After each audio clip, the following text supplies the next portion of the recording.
bavandimwe uyu munsi turi kuwa gatandatu tariki 6 z'ukwezi kwa kane umwaka ni 2024 tukaba twinjiye muri studio za radiyo ubumwe nk'uko twari twabasezeranyije ko uyu munsi dufite umutumirwa w'imena aho nari nabasezeranyije ko turi buze kuba turi kumwe na bwana Paul Rusesabagina. Uyu munsi ni uyu nguyu nta cyahindutseho, nkaba nifuza kugira ngo rwose tumwinjize muri studio asuhuza abanyarwanda ndetse n'abakunzi ba radiyo ubumwe n'abo bose bumva ururimi rw'ikinyarwanda mu karere k'ibiyaga bigari n'ahandi bose baherereye. Bwana Paul Rusesabagina, mwaba mutwumva ngo musuhuze abanyarwanda bose n'abakunzi ba radiyo ubumwe?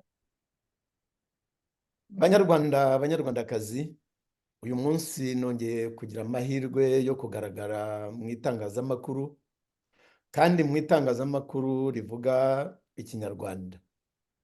Ndagira ngo rero mfate uyu munota cyangwa aya masegonda, bene wacu bavandimwe, mbabwire ko muri iki gihe ndetse kirimo no kwibuka, nanjye nk'umunyarwanda nongeye kwifatanya n'abavandimwe n'inshuti z'abanyarwanda muri iki gihe gikomeye. Murakoze. Murakoze cyane, twongere rwose tubashimire banyarwanda abanyarwandakazi. Mu gihe kirekire cyane rwose mwakomeje kujya muduhamagara hano kuri radiyo ubumwe mutubaza amakuru ya Paul Rusesabagina kuva yafatwa. Hari abantu benshi cyane bagiye bifuza kumenya ariko se byagenze gute kugira ngo bwana Paul Rusesabagina aze kuza kwibona i Kigali, ariko noneho se ageze i Kigali byaje kugenda gute? Iminsi ya mbere se yayimaze hehe? Ese yari muri polisi? Ese yari ahandi hantu? Ese yakiriwe gute? Abantu basaga n'abashaka kugira ngo bamenye mu by'ukuri babyiyumviye. Nkeka ko abantu benshi cyane bagiye ubivuga ariko wenda ukabivuga rimwe na rimwe mu ndimi z'amahanga, ariko cyane cyane ko hari n'abanyarwanda bavuga bati ariko natwe rwose twifuza kumenya verisiyo ya Paul Rusesabagina, atubwire rwose ese byagenze gute kugira ngo aze kwibona i Kigali? Ese ageze i Kigali byagenze gute? Nkaba nifuza ko rwose mwaducira ku mayange. Uriya ni umunsi udasa, nkeka ko mu mateka yawe, mu bintu wibuka, nkeka ko ari umunsi utazigera wibagirwa kubera ko hari byinshi byawubayemo n'ibyawutangiriye. Ijambo ni iryanyu bwana Paul Rusesabagina, mugire icyo rwose mubwira abanyarwanda. Nkeka ko bari banyotewe no kugira ngo bumve bibwirira, cyane cyane ko bamwe bagiye babyumva mu maradiyo cyangwa babisoma mu nyandiko.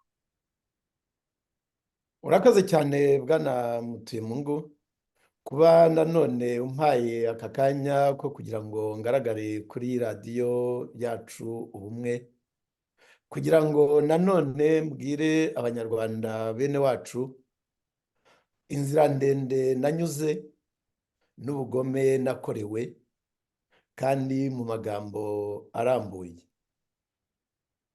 Nagira ngo rero mbabwire yuko bwa mbere kugira ngo menye uriya muntu wanshimuse ari nawe wiyitaga umuntu w'Imana, akiyita pasitoro, akiyita bishopu, akiyita apotere cyangwa intumwa y'Imana, kandi ari umukozi wa leta y'abicanyi. Uwo muntu akaba ari we witwa Constantin Niyomwungeri. Bwa mbere reka mbabwire uko namumenye. Uwo muntu nahujwe nawe n'umugabo w'umwavoka w'umunyarwanda witwa Innocent Twagiramungu uba mu Bubiligi i Buruseli. Ambwira yuko uwo muntu amuzi neza, ndetse ari umupasitoro koko, ari bishopu koko, ari umuntu w'Imana, ari intumwa y'Imana. Ati ndetse uyu muntu kugira ngo nkubwire yuko muzi, nuko uyu muntu ari nanjye avoka we. Uwo muntu mugenzi wanjye rero twari turi kumwe no mu bintu bya politike, ari we Innocent Twagiramungu wabaga muri CNRD.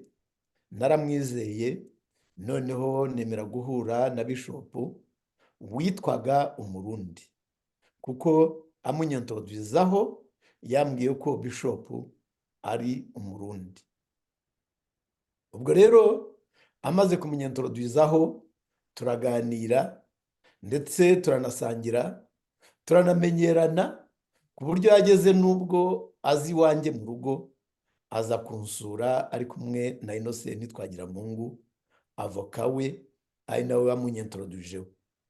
Bishop rero aza kumbwira ati ariko Rusesabagina, ko numvise uvuga ku bintu bya justice ubutabera, ukavuga ku bintu bya verite ariko kuri, ukavuga ku bintu bya reconciliation aribwo bwiyunge, rwose ko natwe abarundi icyo kibazo tugifite, wazaje rwose ukazi Burundi, jyewe mfite amatorero yanjye, nagira ngo nkwinginge ngutumire, noneho uzaze kuganirira amatorero yanjye, noneho uyabwire ibyo bintu byiza abarundi dukeneye natwe kubyumva. Noneho ndamubwira nti ariko rero Bishop, kuzi Burundi nshobora kuhaza, ariko rero ntabwo nzazi Burundi ntanyuze mu Rwanda, kuko indege zose zizi Bujumbura zinyura aho uko byagenda kose zinyura i Kigali. Ubwo nibwo yambwiraga ati reka da, ati rwose twebwe ikibazo cyacu si amafaranga, ushatse ntabwo tuzaza kugutwara muri Amerika, tuzaza kugutwara i Buruseli, ariko uri hafi twaza kugutwara twagushakira jet privé. Noneho namubwira nti yewe se jet privé se mwazamvana i Nairobi, mwazamvana se mwazamvana se i Kampala, mwamvana se i Dar es Salaam? Atoya, twebwe jet privé yaza kuvana aho ahandi, wenda tuvuge nko mu bihugu by'Abarabu. Nibwo rero twumvikanye Dubai, ati ikibazo cyacu ntabwo ari amafaranga, nayo yo turayafite, ahubwo ikibazo ni uko twemerera ukemera kuzaganirira amatorero yanjye. Nti rwose ibyo bintu ni ibintu byiza, ni ibintu bikomeye, nanjye nkunda gutanga mesaje, rero ntabwo nakwangira, nzaza. Ati rero tuzakohereza jet privé. Niyo jet privé se muzayohereza, nzabwirwa n'iki ko ariyo? Ati tuzayikubwira ntoya, wowe ugomba kuzana n'iyo jet privé, mukaba muri kumwe i Dubai cyangwa aho nzahagurukira hose, noneho nakubona nkavuga nti nizeye wa muntu w'Imana.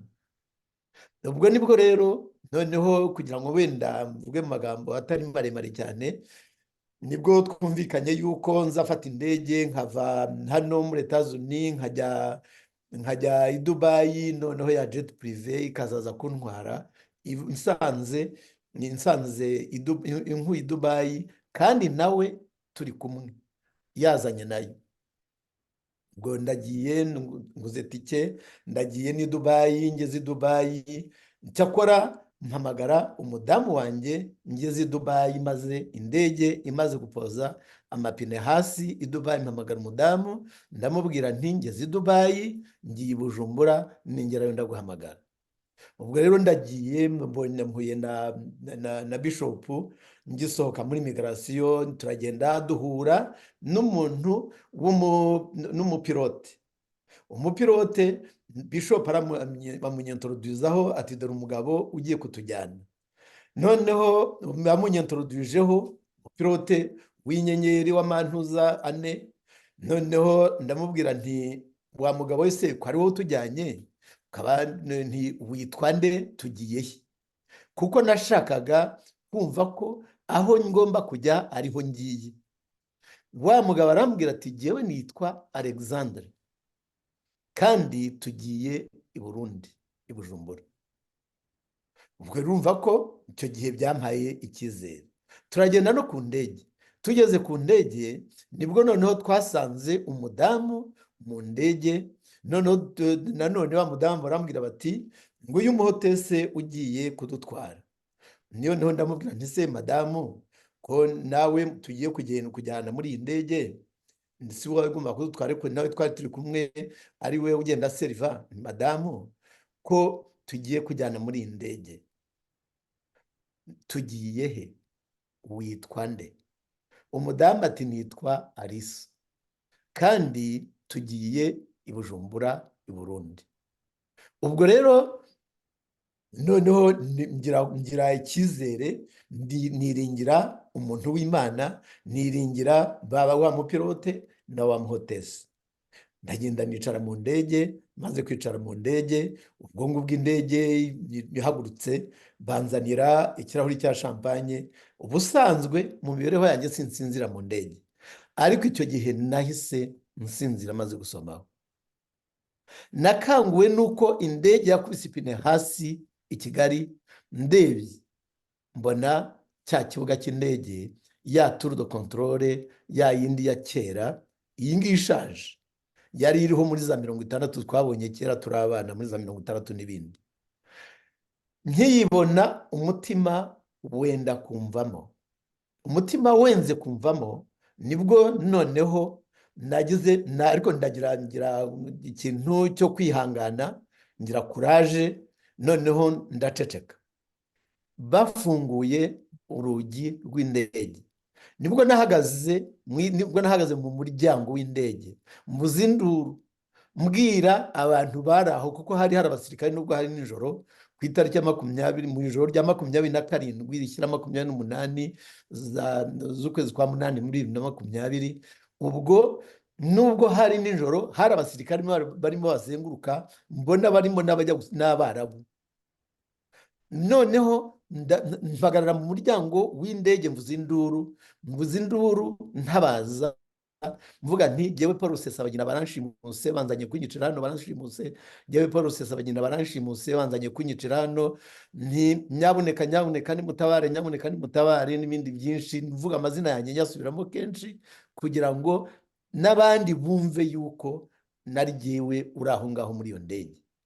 Ako kanya ubwo indege yari imigenda, yari imaze guhagarara, nako irimo abaribu n'abantuza na za DMI, bahita ako kanya baza baramfata amaboko bayazirikira inyuma, bafata amaguru barayazirika, bazana umufuka, agahanga kanjye bagakubita mu mufuka, barafunga, bankubita hasi mu modoka gisa n'ikamyoneti, bankubita hasi mu ikamyoneti, nk'uko bafata umuzigo igunira rya rindi bajyaga bita generali kera ry'ibijumba cyangwa ibishyimbo, bakajugunya mu modoka. Nanjye baramfata banjugunya mu modoka, banjyana ahantu ntazi, aho bo bita safe house. Kuki bahita safe? Kuko bavuga ko ari amazu rwose afite umutekano, atazwi, nuko nta wundi muntu uhazi uretse abayakoreramo ubugome bw'ubwicanyi.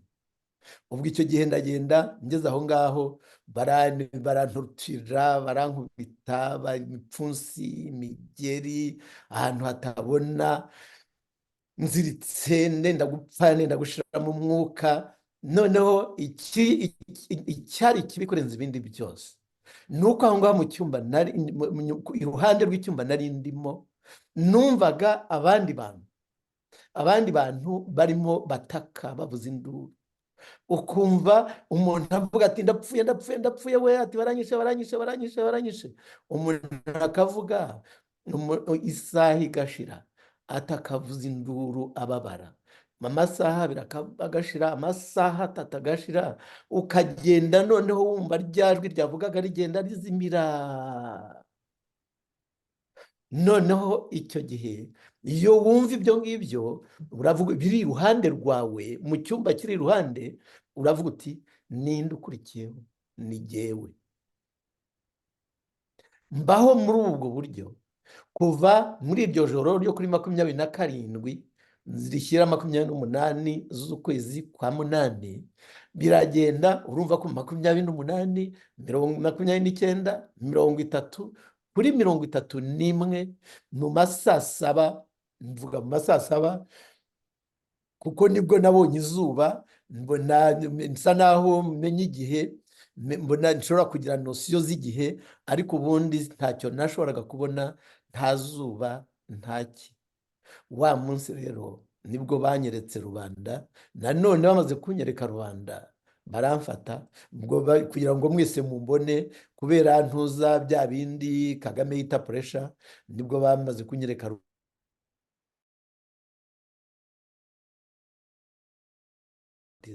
nibwo bamfashe ntibanjyana muri gereza, ahubwo nanone banjyana muri ntuza, banjyana muri polisi. Wabwira umuntu yuko umuntu wafashe ufite ibintu murega wamujyanye muri zo za safe house, aho bita mu mabagiro wamfete, ayo ni amabagiro, niho babagira abantu. Ni naho muri icyo gitondo numvise Bishop arimo yirata avuga ukuntu yanshimuse n'ukuntu yanshutse. Noneho rwose urumva wajyana umuntu aho muri ayo mabagiro ukahamuvana umujyana muri polisi, kandi uwo muntu afite ibyo aregwa. Ndagenda njya banjyana muri polisi, mara y'indi minsi 18, nyuma y'iminsi 22 yine namaze aho n'indi 18 namaze muri polisi, nibwo bamvanye muri polisi, noneho banjyana muri gereza. tukiri aho ngaho nagira ngo uvuze ibintu bikomeye cyane tutapfa kugenda tutabitsindagiyeho kugira ngo abanyarwanda babyumve. Uti tugeze ku kibuga cy'indege i Kanombe, DMI na polisi baraje baramfashe, bampambiriye amaboko inyuma, bahambiriye amaguru, bafashe umufuka bamfutse mu maso, ngira ngo ni muri ya kadire bakora kugira ngo utarebe inzira banyuzemo cyangwa ngo umenye naho bagutwaye, wenda igihe uzabonera umwanya ukaba wazavuga uti abantu bantwaye banyujije Kimironko, tumanuka Gacuriro, turagenda tugera Kibagabaga, ku bantu wenda bahazi.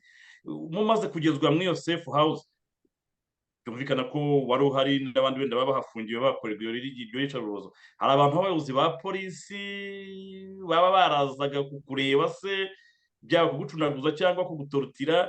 Mu babikoraga ni mu bantu batoya se, abapolisi bato cyangwa abademaye bato, cyangwa hari bamwe baba mu bajenerali cyangwa mu bantu bakomeye? Ko ibyo ari byo byose, nk'iyo umuntu haje umuntu w'umwafandi, hari ukuntu nubwo waba utareba wumva wenda avuze ati afandi, cyangwa ukaba wamenya ko ibyo ari byo byose aho hantu hari uri muri safe house haba harageze umuntu w'umuyobozi runaka. Abayobozi barahageze, ntabwo nakubwira ngo ni umunsi uyu n'uyu cyangwa ni itariki n'iyi, hari ku manywa hari nijoro, kuko aho narindi ni ahantu hari mu mwijima. Kuva igihe nahinjiriye ari mu mwijima, nahasohowe ari mu mwijima, kandi nanone mfutse umubiri wose. Ariko igihe runaka haje abantu babiri baza kundeba. Abo bantu babiri baraje bambaye za masike, murabona ko hari muri covid. Noneho baraza bambaye masike, barambwira bati barinjira, bamaze kwinjira bahagarara hariya na masike zabo, batese watumenye? Ntoya. Bavanamo masike, hari hacanye akantu gasa n'akabuji, niko bari bacanye icyo gihe kugira ngo abo bantu binjire. Noneho bavanamo masike, batese noneho watumenye? Ntoya. Umwe arambwira ati jyewe ndi Ruhunga Jano, ni jyewe munyamabanga mukuru wa RIB. Undi arambwira ati Ndemabure Havugiyaremye, ni jyewe procureur mukuru muri kino gihugu. Barambwira bati rero icyatuzinduye, tuje kukureba muri misiyo, kuza kukureba kugira ngo tukubwire yuko niba ubishaka kuba muri gereza kwawe ntabwo bizatinda cyane, ariko tubwire bariya bantu b'abanyapolitike bo mu bihugu by'amahanga muziranye, utubwire uko mwamenyanye, utubwire n'ibyo muziranyeho, ibyo mukorana. Ubwo biraba ari ikibazo cy'igihe, ubundi uzahita usohoka. Ndetse niba unashaka no gukorana natwe, ushaka kuba ambasaderi, turabiguha. Niba ushaka kuba minisitire, turabiguha. niba ushaka yewe no kuba na minisitiri w'intebe nabyo turabiguha. Uzi neza yuko umwanya udashobora kuguha ni umwanya wa perezida wa repubulika gusa, ariko iyindi myanya yose ushaka turayiguha. Ariko tubwire aba bantu bose mukorana, muziranye, uko mwamenyanye n'ibyo mukorana. Noneho ubwo rero ndareba nsanga n'ubundi narapfuye, kuko nari umupfu. Ntabwo icyo gihe umuntu yavuga ko ari muzima. Wumva iburyo n'ibumoso barimo bapfa, imbere n'inyuma barimo bavuza induru batabaza bashiramo umwuka ubumva. Ndavuga nti mbabwira ntababwira ni ugupfa no gupfa, n'ubundi ndi bupfe uw'abandi. Ndicecekera ndababwira nti ngiye kubitekerezaho nzababwira. Niko rero nyuma y'iminota nka 15 20 nibwo basohotse baragenda, barongera nanone barampfuka. Ubwo ngubwo nguma aho ngaho kugeza igihe nahasohokeye. byari byoroshye, ntabwo umuntu rwose umuntu aba ashaka kumva inkuru nk'izo ngizo, kubera yuko hari ibintu bijya bivugwa rimwe na rimwe twabikoraho nk'ibiganiro abantu ngo tuba dukabya, tuba tugira gute, ariko biba ari ibintu by'agaciro iyo turimo tuvugana n'umuntu ubivuyemo kandi wabikorewe. Nkeka ko aba ari amasomo n'ubuhamya bukomeye cyane tuba dushyira muri kode kugira ngo ejo cyangwa ejo bundi buzifashishwe mu gihe runaka. Ngira ngo rwose tutagomeje gutinda, ngira ngo tukubaze iby'imanza twarabikurikiranye zigitangira bazana abatangabuhamya bamwe na bamwe. Hari abo twabonye baje ari abo biyubakiye, twabonyemo nk'umukobwa wakoze agisida hariya muri za Nyungwe n'iki byose, akaza kuza nawe ari mu kagare, ariko hashira ibyumweru 2 tukamubona ari kuri radiyo imwe ya YouTube i Kigali yambaye mini, hahandi yerekanaga itako ririho ibipfuko. Tuhita tuhabona hariho rwose yahasize amavuta hatukura, tukaza kubona tutari ko abagabo ba Kigali no mu guhimba ibyaha cyangwa no gucura abatangabuhamya bagira ubuswa bungana kuriya. Tuza kubona ko mu by'ukuri mu byumweru 2 gusa urya mukobwa avuye hari yahise yivuguza, tumubona arimo asimbuka nk'ingeragere. Turavuga tutari ko se noneho kanguru kote bimeze gute? Ugize gutya uratunguranye uti ariko njyewe cyo kuburana ntabwo ndakomeza mu rubanza, kereka nimuza mukambira ukuntu mwangejeje hano. Ni ibintu byatunguranye cyane cyane ko urubanza rwarimo rukurikirwa n'amaradiyo menshi cyane mpuzamahanga. Byaje kugenda gute ko urubanza rwatangiye tubona rugenda neza, ariko rugezemo hagati tubona uratunguranye uti njyewe ntabwo nongera kuburana mutabanje kumbwira uburyo nagejejwe hano. Bo bati ugomba kuburana, niba ushaka kuzabaza icyo kibazo uzakijuririra, ariko ukavuga uti njyewe ntabwo nzagaruka, n'ubundi nta rubanza mubona muzancira. Hariya hantu byaje gute ko urubanza rwari rwatangiye neza? Mu by'ukuri ibikorerwa i Kigali biteye agahinda. Bwa mbere urabona gushimuta abantu, ari byo bita transnational repression, kujya kwicira abantu mu bihugu byo hanze. Ba Sendashonga twese tuzi ko barasiye za Nairobi, ba Karegeya babiciye za Afurika y'Epfo, Barizinde n'abandi bose babiciye muri za Kenya n'ahandi n'ahandi n'ahandi. Kurema rero ibyaha, gutinya abantu, leta y'u Rwanda ikabaremera ibyaha, byabaye umwuga. Byabaye umwuga ku buryo njye nkigera i Kigali banzaniye ibirego bandega, byari ibirego bigeze kuri 13. Muri ibyo birego hari harimo nuko nari interahamwe y'umujenosideri. Narindi isi yose irahazi, ntabwo ari ibanga. Ariko muri ibyo birego bandegaga bari bandemeye hari harimo n'ibisa bityo n'icyo ngicyo n'ibindi byinshi bisa nacyo bidasa nanjye wo muri 94, kuko aho narindi hose nkuko nakubwiye isi yose irahazi.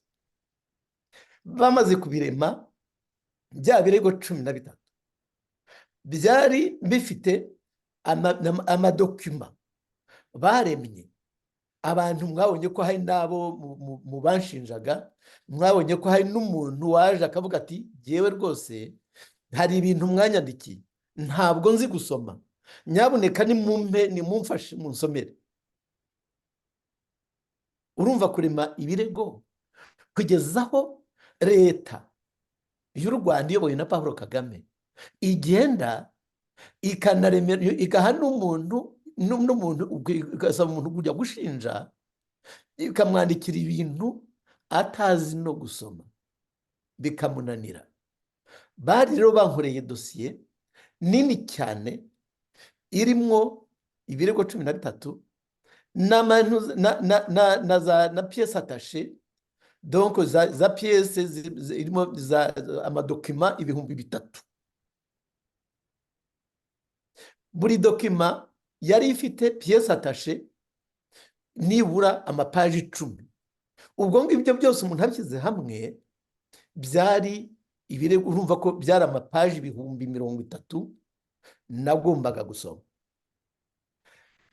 nanone muri bwa bugome banzanira ya dosiye, bayinzanira hasigaye nk'icyumweru cyangwa kitagezeho kugira ngo njye kuburana. barayinzanira barayimpereza bati dore dosiye yawe, ntafite ahantu nyisomera. dore ibyo tukurega, udafite aho usomera ibyo bintu ntawe uzabibona. habaye no gukururana kuremereye, ndetse biragenda bigera no mu rukiko, n'abacamanza barimwo uriya Antoine Muhima baza no ku rukiko bareba iyo dosiye, nabo baburanishaga, bareba basanga umuntu adashobora guhita ajya kuyiburana nibura atazi ibirimo. nibwo rero jyewe nabwiye urukiko, ndi mu rukiko, ndababwira nti mbere y'uko mumburanisha, bwa mbere, kandi byari logike, byari ukuri kwambaye ubusa, ni bwa mbere nimubanze mubwire iyi si, si mwebwe mwashyize urubanza kuri za rezo sosiyo, nimubwire iyi si uko nageze ahangaha. nageze ahane, nageze aha mu buryo bwemewe n'amategeko cyangwa nageze ahangaha nashimuswe. mukemure icyo ngicyo. ikindi cya kabiri, ni jyewe munyururu, ni jyewe victime. none jyewe victime ni mumpe nibura amezi 6 ngende nicare nsome ibi birego byose mu ndega, mbisubiremwo, mbisobanukirwe, mbiganireho n'abavoka banjye. noneho nyuma y'amezi 6 nzaza mburane. icyo gihe nibwo perezida w'urubanza rwanjye ari we uriya mugabo nyine navugaga mu mazina, Antoine Muhima, nibwo yavuze ati ok, duhe iminota 15 tugende tubiganireho, nyuma y'iminota 15 turaza tukubwire niba urubanza rukomeza cyangwa rudakomeza, kuko koko ufite rezo, ni byinshi ugomba kubanza ukabisoma. bagenda bagiye kumara ya minota 15, bagarutse nyuma y'amasaha 3. nyuma y'amasaha 3 nibwo baje noneho barambwira ngo urubanza rurakomeza.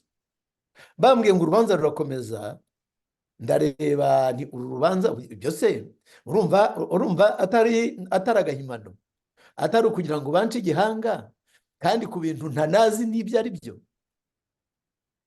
noneho mpita nzamura agatoki ndababwira nti mu by'ukuri kwa kundi nababwiye, namwe mwarabikurikiye ndi mu rukiko, mu by'ukuri nari nizeye ko hano hari ubutabera, ariko nkurikije ibyo ndimo mbona aka kanya hano nta butabera buhari.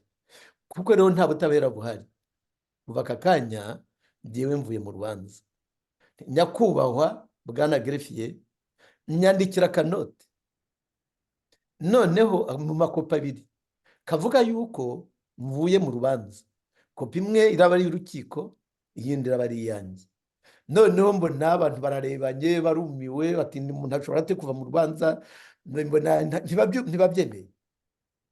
ariko nyuma y'igihe runaka mbona perezida w'urubanza ati bimwandikire, barabinyandikira ndabisinya.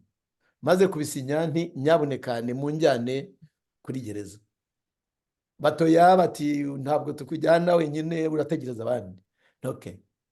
ariko ubwo nguko rero uko navuye mu rubanza, kuko reba abagabo b'ibinyoma b'abaremano, reba ibirego by'ibinyoma by'ibiremano byo gushimutwa n'ibindi byose, mpita mva mu rubanza. nta rubanza bwana Paul Rusesabagina, hariya hantu mbere kugira ngo bemere ko urubanza ruza hariya, bagiye no guhamagara amaradiyo mpuzamahanga, bari bazi ko barangije kugutera ubwoba. ubwo ndimo ndavuga nk'umuntu wareberaga umupira hanze muri stade, tureba umupira, bita Paul Kagame barangije kumubwira ko rwose barangije gutera igipindi cyagufashe, ibintu byose uzabyemera ko nta kibazo kuri bo, kugeza ubwo bagize iriya confidence bavuga bati reka tuzane ibinyamakuru international twerekane ko Paul Kagame na Paul Kagame mugenzi we, ariko ubundi buriya tuzanabaza n'icyo mupfa kuba mwese muri ba Paul, sinzi numva mwakagombye kuba mwuzuzanya, nagaciyemo mbabarire.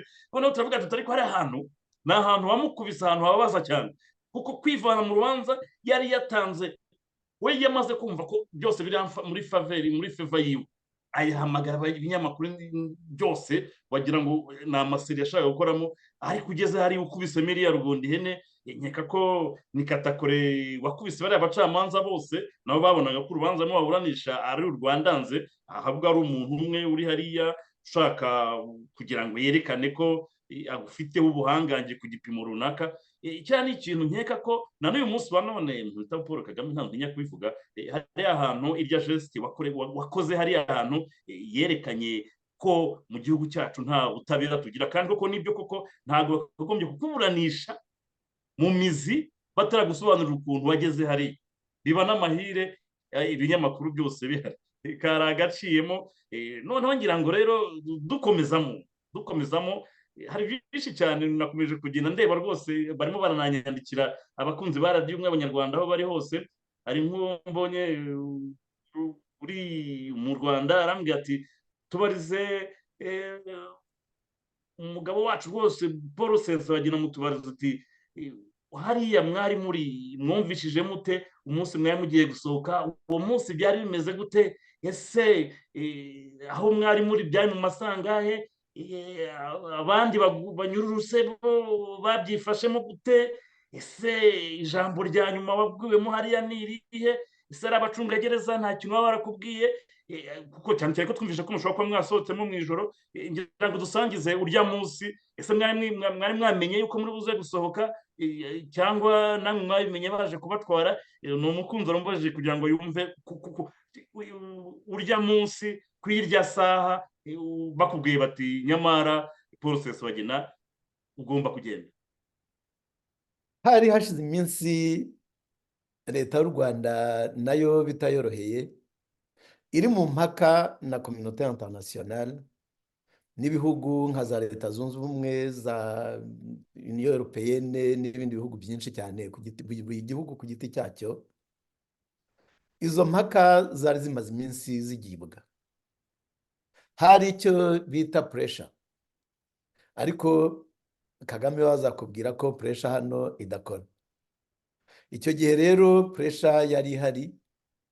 noneho umunsi umwe, tariki ya 24 z'ukwezi kwa gatatu, ni n'umunsi ejo bundi abaturanyi badutunguye hano, baza tugize dutya tubona abantu baraje benshi b'abaturanyi n'amawuwa, baje kwibuka n'amawuwa n'utundi tuntu twinshi, baje kwibuka gufungurwa kwanjye.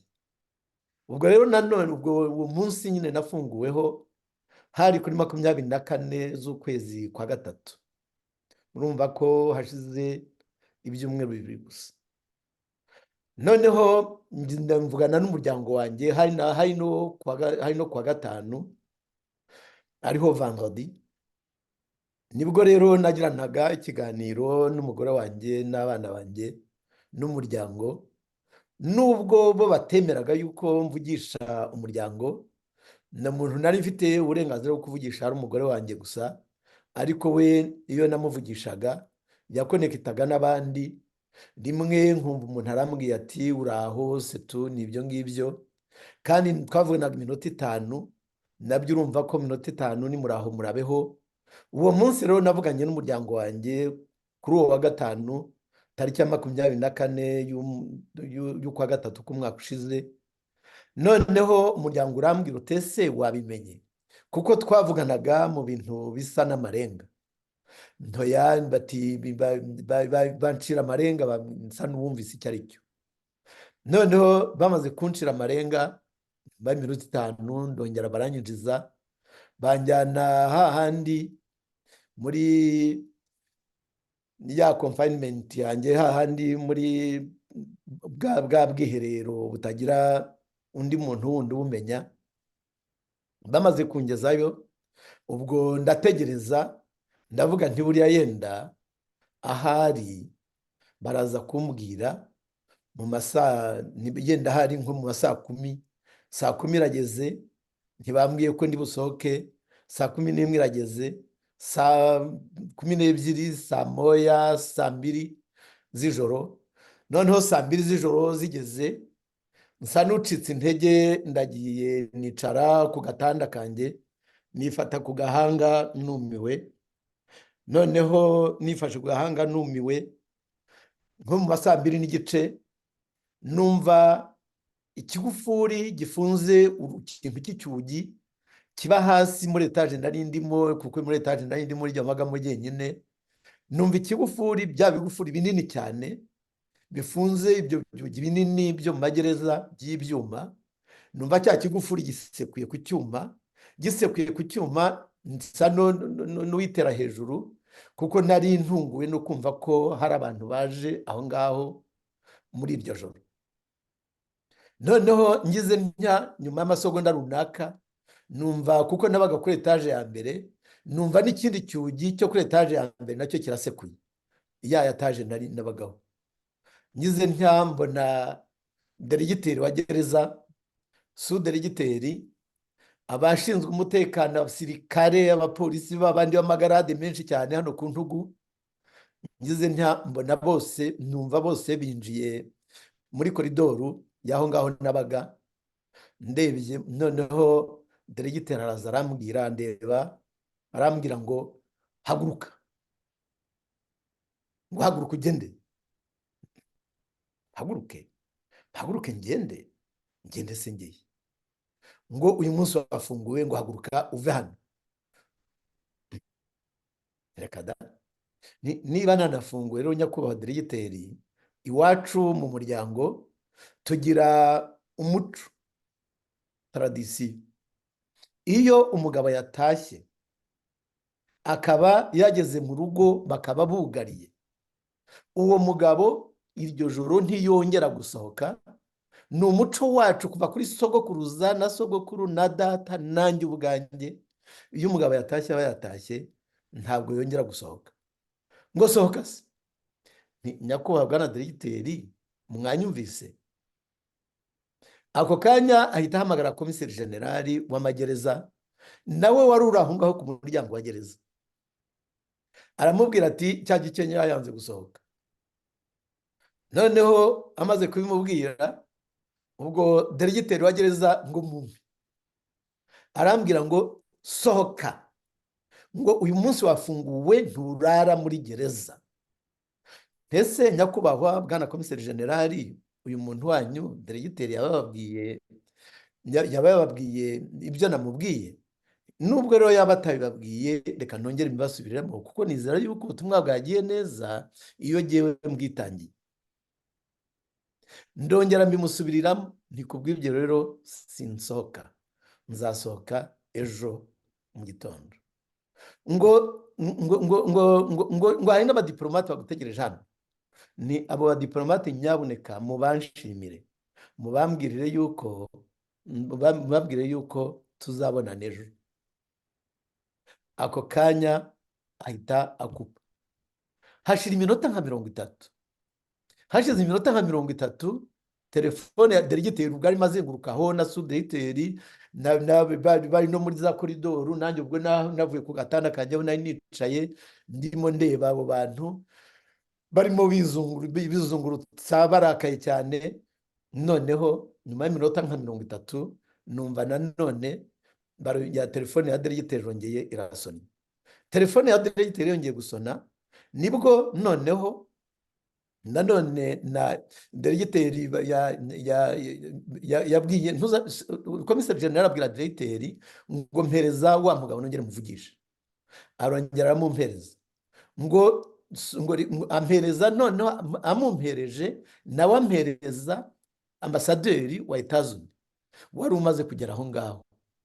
Arambwira ati ariyentroduiza, amaze kwiyentroduiza arambwira ati tuje kugutwara, tuje kugufungura, wafunguwe, ndetse n'ikimenyimenyi reka nguhe na konsuli wa Etazuni wacu, kuko konsuli niwe nari nsanzwe nzi, niwe wazaga kundeba buri kwezi.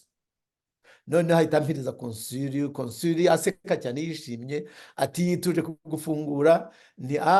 Noneho nshobora kwica amategeko y'umuryango, nimureke mpfunyike. Noneho nimureke mpfunyike, noneho nimara gupfunyika ndasohoka, ubwo ngubwo ndabasanga aho ngaho hanze. Ubwo noneho rero nica amategeko y'umuryango koko, nitegura gusohoka. Nibwo natangiye guhambira ibintu byanjye, bimwe mbishyira mu mashuka, mu dushuka nari mfite birimo ibitabo n'utundi n'imyenda bagiye banyoherereza. Nari mfite ivarizi imwe n'agasake umuntu ajyana mu ntoki, kandi nari nkeneye andi mavarize nk'abiri.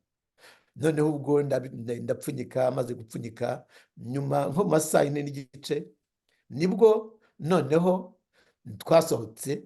Ariko ubwo hagati aho cyagiye mu masaha 2 n'igice, igihe deregiteri na suderegiteri n'abasirikare bazaga kundeba, babanyururu bari bategereje yuko ndi buze gusohoka kugira ngo bampe ubutumwa. Nabo babonye deregiteri barategereje baraheba, ariko bamwe bari hanze babonye deregiteri yinjiye aho nabaga. Noneho nabo baravuga bati wa muntu banza bagiye kumusohora nijoro. Noneho ubwo ngubwo nibwo barakomeza babaho ngaho bategereza ko deregiteri aza gusohoka. Mu masaha 4 n'igice nibwo bambonye rero nsohotse n'imizigo yanjye, amavarisi n'ibipfunyika by'amashuka n'ibindi. Noneho bambonye, abasirikare aribo bintwaje, b'abasirikare b'amagarade nibo bari babintwaje. Noneho babonye ibyo bintu n'abasirikare babitwaye, nibwo banyururu bari bakoze umusitari kuva kuri block nabagamo, ukagenda ukagera kuri sorti aho basohokera muri gereza, sorti ya mbere yandi nini ijya hanze. hari abantu bakoze umusitari munini cyane. Noneho bambonye batangira bamwe bavuza induru, abandi batangira kumvugisha bampa ubutumwa, bavuga bati Bwana Rusesabagina, rwose waratuvugiye, wavugiye abanyarwanda igihe cyose wari utari waza muri gereza, none uku kuzimu urakubonye, nawe ukubayemwo iki gihe cyose hamaze, turakwinginze nanone nyabuneka ugiye hanze, ubwo ugiye hanze ukomeze utuvugire. Ni nazo mpamvu n'ubundi ntazaceceka, kuko ibiri hariya bigomba gushyirwa ku karubanda. Isi yose yasi yabyirengagije, yakomeje kubyirengagiza kuva byatangira kugeza none ahangaha. Noneho nayo ikeneye yuko tuyikangura, kandi ntabwo tuzayikangura ducecetse. Murakoze cyane. Iyi ni ubutumwa buryoheye amatwi kubwumva, cyane cyane ko tuba turimo tubwirwa n'umuntu wabibayemo utarabibwiwe. Tubwiye muri makeya uwo munsi ukuntu byagenze. Murasohotse, igihe cyo gufata indege kiragiye, wenda ntabwo tuje kubaza, ariko nza kuza yibaza ikintu kimwe. Ntabwo ngushubije inyuma cyane, ariko nshaka kwibaza ikintu kimwe. Nk'izi manza zose wari urimo, hari ikintu numva ntashobora gusiga. ubwo amerika yari itangiye gupushinga kagame avuga ngo puresha hano twabonye bafata abantu babiri nkeka ko bari mu bantu barokokeye hariya muri mirikorine, tuza kubonamo abantu bakoreshejwe propaganda ndende cyane, aho twabonanyemo ba Odeta Nyiramirimo, tubonamo ba Bernard Makuza aribo barimo kuvugishwa kugira ngo bahangane n'igitutu cy'umuntu bita Blinken. Cyagihe Blinken yaravuye i Kigali, nabo batangiza urundi rugamba noneho rwo gusenya icyo twita ibikorwa byawe wakoze, ibintu byabaye ku manywa y'ihangu. Twarabakurikiranye ejo bundi mu kiganiro bagiranye n'uriya mudamu kuri CNN. uriya mudamu jenoside igitangira yaje hariya, yatubwiye ko yaje hariya, yaje gukavaringa cyangwa gukurikirana ibyarimo biba. Iki kintu ugitekerezaho iki, aho hari abantu nkeka ko abona ni abantu babiri bashobora kuba barabonye ubufasha bwawe, yaba ari Odeta yaba ari Bernard Makuza, nkeka ko mu bantu baba barafashijwe nawe ni abantu nkeka ko mu mitima yabo birimo, ariko tukaba twabonye imbere ya za kamera aribo bifashishijwe gusenya ubumuntu bwawe. Mu magambo make yangira ngo iki kintu, kuko rimwe na rimwe hari byinshi cyane byo kugaya, hari ukuntu bajya bavuga ngo byibuza niyo umuntu utaba ufite waba utinya kumuvugaho ibyiza yakoze, wakagombye byibuze guceceka. Abantu nk'abariya muri sosiyete nyarwanda, cyane cyane ko tubona ko ari abantu bakagombye kuba ari ijisho rya rubanda, bakagombye kuba ari bo imboni za rubanda, cyangwa se ari bo cyitegererezo cya rubanda, iyo bahindutse kuriya bakaba igikoresho cyo kuhimbira abantu ibyaha, gusenya ibyiza abantu baba baragezeho barakoze, cyane cyane ko birivugira. Mu mutima wawe wabifashe gute? Kuko nkeka ko wabikurikiranye, kandi nkeka ko ari n'ibyo kugaya abantu benshi cyane, nanjye ndimo. Twavuga tuti abantu nk'aba ngaba buriya babaho muri sosiyete, ariko birababaza cyane iyo ari abantu bari mu myanya ifata ibyemezo. bariya ineza nabagiriye, cyane cyane umuryango wo kwa Gasasira na Odeta Nyiramirimo, ndetse na Makuza waje muri mirikorine ava amaraso. Ibyiza nabagiriye Imana yonyine niyo ibizi, kuko ni ikindi kiganiro kirekire. Ariko umunyarwanda mukuru yaravuze ati, ujye ugira neza, wigendere, wikomereze, kuko ya neza muzahurira imbere, kandi nutanahura nayo abazagukomokaho bazahura nayo. Undi nanone umunyarwanda mukuru nawe yaravuze ati, byago ntugahore kandi byago ntukabure, kuko uwo witwa byago niwe ukwereka inshuti nyanshuti, ba bandi bazakurambaho, ba bandi bazaba bawe, wabishaka utabishaka, mumaze n'imyaka 10 cyangwa 20 mutabonana, ariko bagahagarara mu ruhande rwawe igihe cyose bazi yuko urengana. Abo narababonye. Nanone byago niwe uzakwereka ba bandi mwahuzwaga n'akarahuri ka byeri cyangwa ka divayi cyangwa whisky cyangwa n'umunopfu wa steak ku isahani. Barahari rero nk'abo ngabo benshi, abo muzahuzwa n'umunopfu, amagara yaterwa hejuru, ukabona bose barazimiye, barirukanse ukabashaka ukababura. Ni abo ngabo ba Makuza, ni abo ngabo ba Nyiramirimo. Murakoze cyane rwose, kari akabazo k'amatsiko. Ngira ngo noneho rwose tukomezemo, banumva twakomezamo ibyo byose, buri ngingo twagiye tujyamo ubundi cyakagombye kukiganira ukwacyo wenda n'ibizadukundira muzongera mudundi umwanya ngira ngo dukomezemo noneho ikiganiro mugize mutya muhagurutse Kigali, munyuze aho indege yanyuze, muje muri Amerika, byumvikana ko mwabanje no gufata umwanya wo kuruhuka, birumvikana ukuntu umuryango wari wishimye, nkako natwe twari twishimye rwose aho twari turi, ko twavuga tuti uko bigenda kose kuri kuzatsinda. Ndibuka mu biganiro byinshi twari dukunda kugirana n'umukobwa wawe Karine Kanimba, twayakunda gusoza ikiganiro tuvuga ngo nta gihe umwijima uzatsinda ukuri, kandi bwarakeye biraba. Naho ari rwose Karine Kanimba musuhuze cyane, umukobwa w'intwari, nkunda kumwita intwari nyantwari, kandi koko birigaragaza cyane.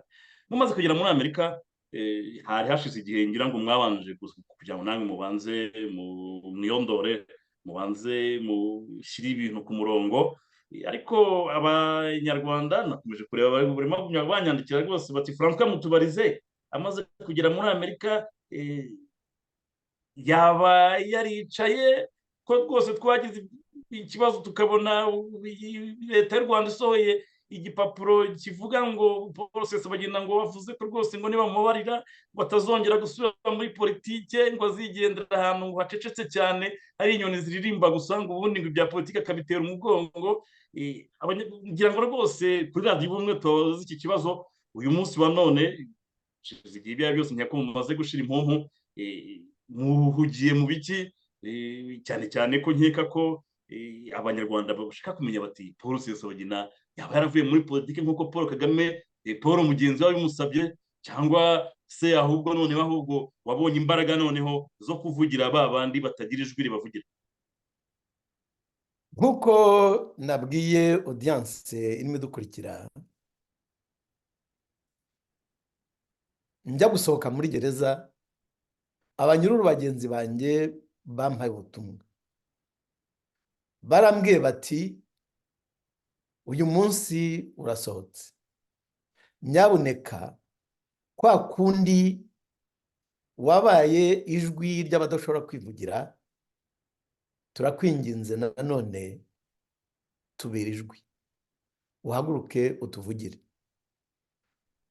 ubu rero misiyo narayakiriye, narayemeye, nemeye kubabera umuvugizi, nemeye kubabera ijwi. Akaba arizo mpamvu rero mu kuba ijwi ngomba kuguma muri politiki, ndetse nkagomba no kuguma mu burenganzira bwa muntu. Mu burenganzira bwa muntu akaba ari nazo mpamvu mwabonye iriya oped cyangwa iriya dosiye cyangwa dokima nasohoye muri New York Times, iri mu Cyongereza ariko turifuza kuyishyira no mu Gifaransa, kugira ngo n'abavuga Igifaransa nabo bayumve, nabo bayisome, babone neza iyo dokima iyo ariyo n'ibyivuga. Tuzayishyira no mu Kinyarwanda kugira ngo n'umunyarwanda nawe ayibone. Numvise yuko Perezida wa Etats-Unis yohereje intumwa mu Rwanda kuri aniveriseri yo kwibuka imyaka 30 amarorerwa yabaye mu Rwanda ahabaye. Koherezayo intumwa ni byiza, ariko nanone hari ibibazo byinshi umuntu yakwibaza, akaba yabwira nka Perezida Clinton wari perezida muri 1994. Jewe na telefoniye no muri Maison Blanche na Clinton, nashatse kumuvugisha ariko ntiyamvugisha. Muri 1998 Clinton yagiye mu Rwanda, agenda agiye gusura u Rwanda, igihe yarusuriraga ku kibuga cy'indege bikarangirira aho ngaho. Icyo gihe yicujije ibyabaye muri 1994. Uyu munsi rero Fondation Hotel Rwanda Rusesabagina Foundation yasohoye ubundi butumwa muri communiqué de presse cyangwa press release, itangazo. Yasohoye itangazo ribaza Clinton n'abandi bose bajyana nawe n'abandi banyapolitiki ribabwira riti ko cya gihe wasi we wafunze amatwi n'amaso ugahumiriza abantu barimo bapfa muri 1994 ukaza ku mavi urimo usaba imbabazi ko kuva tariki ya 18 y'ukwezi kwa 10 muri 1996 u Rwanda rwateye igisambo cyitwa u Rwanda cyateye Kongo kigiye gusahura kikaba kimaze kwica miliyoni 10 n'izindi ko wowe wasiwe kureba iriya mapping report yakozwe ku byakorewe impunzi z'abanyarwanda muri Kongo zari zarahungiyeyo n'amamiliyoni y'abanyekongo b'inzirakarengane ko ibyo bintu byose wabibonye uyu munsi wasiwe urimo urareba ibyo M23 irimwo ikorera abanyekongo. M23 ninde? M23 ni leta y'u Rwanda n'ingabo z'u Rwanda. Wabwira umuntu se yuko inyeshyamba yagiye kugura misile ikajya kuzigura kwande? Iyo nyeshyamba ko iri hagati y'u Rwanda na Kongo yitwe M23 yagiye ihindura isura ngo ni RCD Goma ngo ni CNDP n'ibindi kugira ngo babeshye isi. Uyu munsi rero hari indi message ubundi butumwa bwasohotse bubwira Clinton buti ko cyagiye wisha amatwi indi imyaka imaze kuba 30 wica amatwi. Uyu munsi kugiyeyo ujyanye ubuhe butumwa?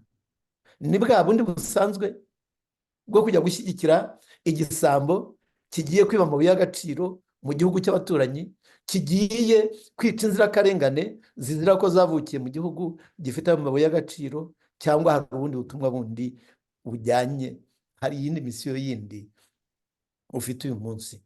Iyo rero nayo yasohotse kuri Fondation Hotel Rwanda. Nizo mpamvu rero jyewe nkuko nababwiye nzaguma muri politike, nzaguma mu burenganzira bwa muntu, kuko nizo ntwaro zonyine zishobora gucecekesha abicanyi nk'ingoma ya FPR. cyane aho ngaho muvanyeho urujijo kubibazaga bati se umuntu bita Paul Rusesabagina nk'uko Paul mugenzi we yari yabimusabye, Paul Kagame, byumvikana ko agomba kuva muri politiki n'ibyo kuharanira uburenganzira bwa muntu. Nkeka ko urujijo ruvuyeho. Aha ngaha tugaruka n'aho twavuga tuti Banyarwanda n'Abanyarwandakazi, habo njya mwumva bavuga ngo twebwe ntabwo turi muri politiki, ariko politiki wayijyamo utayijyamo, ibyemezo bifatirwa muri izo politiki policies twese biba bitureba, wayiparticipamo cyangwa utayijyamo ku buryo bumwe cyangwa ubundi, iyo politiki tuba tuyirimo. Aha tukibaza turi mu bihe noneho wari unabikomejeho, turi mu bihe byo kwibuka. Itariki ya 6 ni umunsi nkeka ko ishyano ryagwiriye u Rwanda, ndongera mbisubiremo neza nk'uko umuntu bita nyakwigendera, twongere tumwibuke rwose, bamwishe akiri umujene, akiri mutoya cyane, kandi yari umuntu byagaragara ko yari afitiye abanyarwanda ubutumwa bukomeye cyane, aho bita Nyamihirwe. Mu kiganiro yajyaga akunda kugirana n'umuntu bita Kizito Mihigo, nawe bishe. Urumva ko ibara abantu ba Kigali bazira abantu bose bafite umuriro w'ubumwe n'ubwiyunge w'impinduramatwara. Ntiwigeze kuvuga ati iyo kera igihugu cyagiraga ibibazo byabaga ari ishyano ryagwiriye abanyarwanda. Aha ngaha ni ikintu twakomeje kureba cyane, ubutumwa bw'abahungu babiri, yaba Nyamihirwe nawe wishwe urw'agashinyaguro, we tujya twumva ko bashobora kuba baranamukataguriye cyangwa baramusereye hariya kwa Bagacinya, tukaza kubona n'ibya Kizito Mihigo nawe wiciwemo hariya. Ibi byose ni ibintu tuba tugenda dukurikirana. Itariki ya 6 wari umunsi udasanzwe kuko nanjye ndabyibuka neza, iriya ndege bayihanura, nabonye rwose biriya bisasu bibiri byayirasheho, cyaba icya mbere n'icya kabiri, irimo inahira kwa Habyarimana, nawe birebye byose nabibonye live. Turabizi neza ko iriya ndege hanuwe n'umuntu bita Paul Kagame. impamvu mbivuga gutya ubu ndabizi abantu ba Kigali baza kuza bavuga ngo iyo tuvuze ko Kagame yahanuye indege ngo tuba dupfubije jenoside, ariko ngewe referanse nyivana ku wari ushinzwe iperereza ryiwe. Babizi ko generali Kayumba Nyamwasa ari we wari ukuriye iperereza ryiwe, akaba yaratubwiye ati ubwo yari mu kiganiro, niba ntibeshye ndakeka ko ashobora kuba ari BBC cyangwa ijwi rya Amerika, ntabwo nibuka neza. Kayumba yaravuze ati Paul Kagame yahanuye indege, ndabizi kandi ndanabyemeza, ati kandi yabikoze abizi abishaka ko iriya jenoside agomba kuyitangiza, kuko yaravuze ngo in dry season, mu gihe cy'iki ibyatsi byose byumye, iyo ujugunyemo umwambi w'ikibiriti cyangwa ujugunyemo igishirira, uba ushaka iki? Uba ushaka kugira ngo ishyamba ryose rishye. Ahangaha niho ngaruka nkavuga ngo ku itariki ya 6 mu by'ukuri ko iyo iriya ndege yari itwaye abaperezida babiri, dufite n'umuperezida umaze kuba igihanganye mu kwica abaperezida, nkeka ko bamaze kuba ba 4, ko bajya bamushinja ko na perezida Ndadaye Burundi yabigizemo uruhare, akikurikizaho bariya babiri Habyarimana na Ntaryamira, ndetse n'uyu wa Kongo Kabila Père. Bigaragara ko uyu mugabo yagiye agaragara mu mfu z'abaperezida, yabigizemo uruhare mu buryo bumwe cyangwa ubundi. Tukabona ko iki kibazo u Rwanda rwaguyemo kandi bitangijwe na FPR, tuzabivuga kubera ko Paul Kagame yafashe icyemezo. Bari bavuye, twongeye tubisubiremo neza, hari abantu batajya babyumva neza, njya numva abantu bavuga ngo bari bavuye Arusha, bari bavuye Dar es Salaam. Bamaze kumvikana, Paul Kagame n'ingabo ayoboye bagomba gufata hafi 50% niba atari 40 mu gisirikare, muri gendarmerie, mu badepite, mu baministre, bari babonye bagabanye imyanya myinshi cyane. Ariko umuntu bita Paul Kagame mu gufata inzira ya shortcut cyangwa inzira y'ubusamo yo kwigirira mu rugwiro, afata umwanzuro wo kurasa iriya ndege abizi kandi abishaka. Ishyano riraguye, ibara riraguye, ubwicanyi butangirira ku itariki ya 6. Ariko i Kigali bo bafata itariki ya 7 kubera ko badashaka ibintu bigaruka ngo bihuzwe no guhanuka kw'indege, kubera ko babigizemo uruhare. Erega buriya abantu batangiye gupfa ku wa 6, ko cyane cyane buriya uhereye nk'abantu mu bice bya Remera, abasirikare basimbutse muri CND hariya ahitwaga CND, ubu ni ku nteko. Abantu bagiye kwica kwa Rando par exemple turabazi, kapiteni wagiye kwica kwa Rando ubu ngubu ngira ngo bamugize muheruka, ariko colonel ashobora kuba yarabaye general de brigade, baramuhembye. Niyo bishe kwa Rando, yaravuye hariya muri CND bajya gufata hariya kuri stade. Ibi ni ibintu ubona ko mu by'ukuri burya bwicanyi bwatangiye ku itariki ya 6, ni naho bagata bose barishwe, abantu barapfuye irya joro ryose. Ariko ukabona ko Kigali bo itariki ya 6 basa n'abashaka kugira ngo bayirengagize, kandi tubizi kubera ko nabo babifitemo uruhare, bo bagafata itariki ya 7. Ibi byose abantu bavuga ngo nkuko bavuze uti ibi byose ni ibintu bya politike, aho tuvuga ngo umuntu bita Paul Kagame n'ubuyobozi bwiwe babuze ubushake bwa politike mu kubwiza abanyarwanda ukuri, nkuko wari unabigarutseho umuntu bita Clinton nabo babigizemo uruhare, kubera yuko ubwo hagombaga kuba imanza zagombaga gutwara abantu muri Arusha, baba ari abarirwaga ku ruhande rwahoze kwa Habyarimana ndetse na FPR, hari abasirikare bakomeye 44 bagombaga kujyanwa mu bucamanza hariya Arusha, na Kagame yari bagomba kujya kuburana.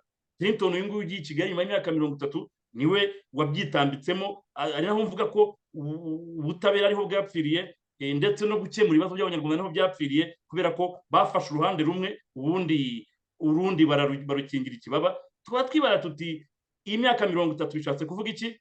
Turabizi ko abanyamerika iyo bagukoresheje mu gihe runaka imyaka 30 bagusezeraho, n'ibintu tuba tureba.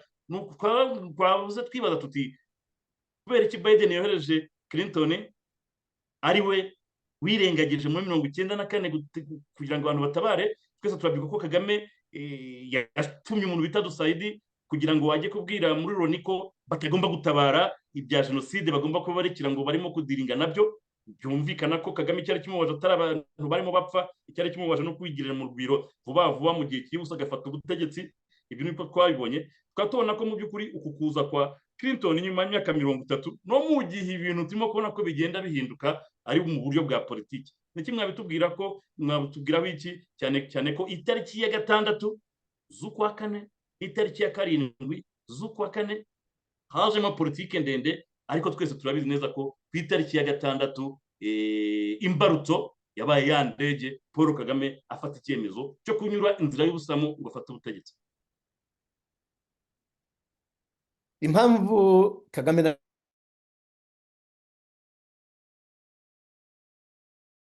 ibi bintu si uko bayoboye yuko ubugome bwose, ubwicanyi bwose bwatangiye tariki ya 6, hari kuwa 3 saa 2:00 ubanza ari hafi 30, aribwo bahanuye indege ya Habyarimana. Icyo gihe muri iryo joro jyewe ubwanjye nari kuri diplomate. Umugore wanjye twari dutuye harya hafi y'ikibuga cy'indege. Umugore wanjye niwe wumvise za misile zisekura indege, ahita ampamagara arambwira ati, aho kugira ngo wasange kuri diplomate, arambwira ati numvise ikintu gisekura, ikintu ntigeze numva na rimwe mu mibereho yanjye. Nari ndi kumwe na muramu wanjye Tomasi n'umudamu we Fidensi. Umudamu aratubwira ati, nyaboneka nimuhaguruke mutahe, ntawe uzi ikimukurikiyeho. Twarahagurutse koko turataha, ariko tukigera imuhira,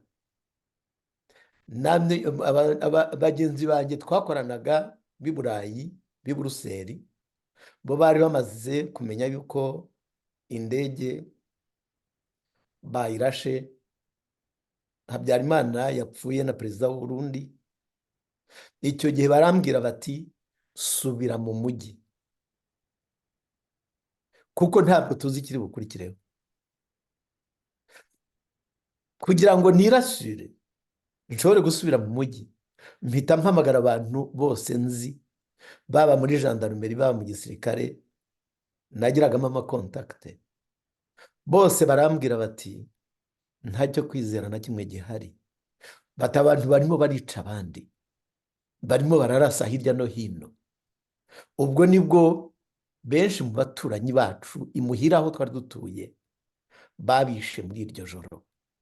Umuntu rero utinyuka akagira kuraje akavuga ko jenoside yatangiye ku itariki ya 7, uwo muntu nuko hafi ari ikintu ahisha. Uwo muntu arahisha ubugome bwabayeho. Ubugome bwabayeho bwateje abanyarwanda aya mahano turimo, tumaze mu imyaka 30 twigaraguramo. Ni umuntu ufite ibyo ahisha. Abanyarwanda batangiye gupfa iryo joro. Icyo gihe muramu wanjye n'umugore we bafashe imodoka yabo, nanjye mfata iyanjye, turataha. Ubwo ni ubwa nyuma nari mbabonye, nta bundi twongeye kubonana, kuko baragiye barabica birarangira. Njyewe nshobora gusuroviva, ngira amahirwe mbaho. Uvuga rero ngo jenoside yatangiye ngo tariki ya kangahe, uwo ni munyabinyoma. Jenoside yatangiye ku itariki ya 6 saa 2:30 za nijoro mu kwezi kwa 4 kwa 1994. Iki nicyo nyavuga ko mu by'ukuri aha hantu hasumbije neza cyane, ndumva nyuzwe. Abantu benshi bajya babyibazaho cyane itariki ya 6, impamvu umuntu wita Paul Kagame ayikwepa, ni uko abizi neza ko ari wo munsi yahekuyeho abanyarwanda. Abikora abizi kandi abishaka, nk'uko Jenerali Kayumba Nyamwasa yabyivugira ati, Kagame niba hanuye indege, ati kandi ari mu myanya yo kumenya ko yabikoze, ati kandi yabikoze abizi abishaka, kubera yuko mu gihe cy'iki ibyatsi byumye iyo ujugunyemo igishirira uba ushaka kugira ngo utwike ishyamba. ibyo koko Kagame yabigezeho kandi ko byigaragaza cyane. Akaba ari byo bigaruka twavuga tuti dukomezamo rwose mu kiganiro, turagumya kureba umugabo Paul Kagame. Twese turabizi neza ubwo FPR yafataga imbunda mu baje barega Habyarimana ko ngo yatinze ku butegetsi, wamaze ngo yubatse akazu, ngo amaze imyaka 20. Uyu munsi twaba dufite umugabo ugiye kumara imyaka 30, kuko njye nemeza ko kuva 94 ariwe wayoboraga, bariya ba Bizimungu bari papeti, bari udukingirizo turi aho ngaho gusa, ariko mu by'ukuri igihugu cyari cyowe na Paul Kagame. Tukatubona ko arimo asa n'ushaka kwiyamamaza muri manda ya 4 ngo izamujyana ikazamugeza muri 2034. Byerekana ko ni ubwami buganje, tuzabyite gutyo, ni ubwami buganje. Hari nabo natangiye kumva batangira kuvuga ngo azasigira ubutegetsi umukobwa we, nubwo numvishije Rutemera avuga ati ibyo ntabwo byakunda. Ngira ngo mbabaze, muri politike nyarwanda uyu muco w'abanyarwanda wo kubeshya, yita Paul Kagame ndamwibuka ubwo za 2015 aho ngaho, niba nibuka neza na 14, avuga ati mundebe mu maso, ntabwo ndi igicucu cyo kuzashaka manda ya 3. Ariko uwo munsi warageze amera nka Bakame. Bakame niyo babwiye bati yarirwajije barimo bakora, hageze kurya tari ndapfa kwihangana rwose. Kagame nawe ati nge rwose ntabwo nzaba ikigoryi kizashaka manda ya 3. Ariko wa munsi ugeze fata agakona arasindagira ati aba nka Bakame nawe ati abanyarwanda rwose bakomeje kurira bambwira ko bankunda banyeneye, nanjye mbona amarira yabo numva nta kundi byagenda. Ngira ngo mbabaze ku bijyanye n'amatora mu Rwanda ashobora kuzamuka wa 7, niba dukurikije uko bimeze. Umugabo agumya kwiyamamaza wenyine, cyokora ngo hari umugabo umwe ajya yemera bakiyamamazanya. Kagame ni wa muntu utinya abantu bose, agatinya na Barafinda. Turabizi ko yafunze Ingabire, agafunga ba Diane bande bose, ariko akajya yemerera umuntu bita ngo Philippe, umuntu yayemera sinzi ahantu aba avumbutse. Bikwerekana ko umuntu bita Kagame we ashaka kugira ngo ajye muri kursi yo kwirukanka n'umuntu ucitse amaguru. Ukibaza kubera iki Kagame adakunda kwirukanka n'abantu bafite amaguru yombi, kugira ngo tube twapima ubushobozi bwiwe na ambulance yiwe. Naho navuga nti ni iki mwatubwira mwino systeme tubona ko mu by'ukuri dushobora kuba twibesha ko turi muri repubulika, ariko umugabo we yararangije kuzana ubwami buganje, kandi mu buryo burimo amanyanga menshi cyane. Kandi kurebye uburyo igihugu kiyobowe, use ko ari nko mu buryo bwa cyami, aho umugabo ingabo arize mu gitondo afata abajenera agakubita hasi, akajyana muri gereza imyaka 2, akaba yamugarura akongera akamugaruraho. Ubundi mu bihugu bifite constitution, umusirikare yahanwe kubera amakosa yakoze biba birangiye, abagiye niba mufunzwe amezi 6 ntiyakagombye kongera mu gisirikare. Ariko haribona ko ari nk'iby'ubwami, aho umwami yashobora kuguca bazagenda kukusabira imbabazi, umwami akaba yakongera akakugabira n'ubundi. Ni ibintu bigaragara ko mu by'ukuri ubwami bwagarutse, ariko imbere hariya berekana ifoto ya repubulika, ukabona urugwiro, ukabona sena n'ibiki byose, ariko wagera mu gikara ahantu ugasanga hari akandi gatsiko kayoboye igihugu mu buryo bwa cyami. Ni kimwe mwabitubwira? Ariko mu by'ukuri twese tuzi neza yuko nta demokarasi iri mu Rwanda, kuko nta demokarasi n'imwe ibaho aho umuntu azatorwa afite abandi bantu bandi biyamamazanyije ngo atorwe afite 99%. Ariko jyewe yenda iki ntabwo ndi bukivugaho byinshi, burya jyewe mfite icyo nshimira Kagame, kuko Kagame ni nka cya gisambo kivugira kiti hari ibisambo 2. Hari kimwe gishobora kuza kigafata itako ry'inka kikavanaho umunopfu kikaburya, kigafata undi munopfu kikavana ku gikanu n'undi ku kaboko kigatamira, kikajya no ku byo mu nda, kikaba gishobora kurya 52 na 5 60%. Ariko hari n'ikindi kiza kikasama kikamira inka yose n'amahembe n'ibinono. Nge rero icyo gisambo kitihishira kiza kikamira inka n'amahembe n'ibinono, icyo kiravuga kiti mwambonye ntabikoze byose byose biriya ngenda ndabyemera. Ubundi tuzi ko nta matora aba mu Rwanda, ariko we arababwira ati bashahu byose ndabirya ni ibyanjye,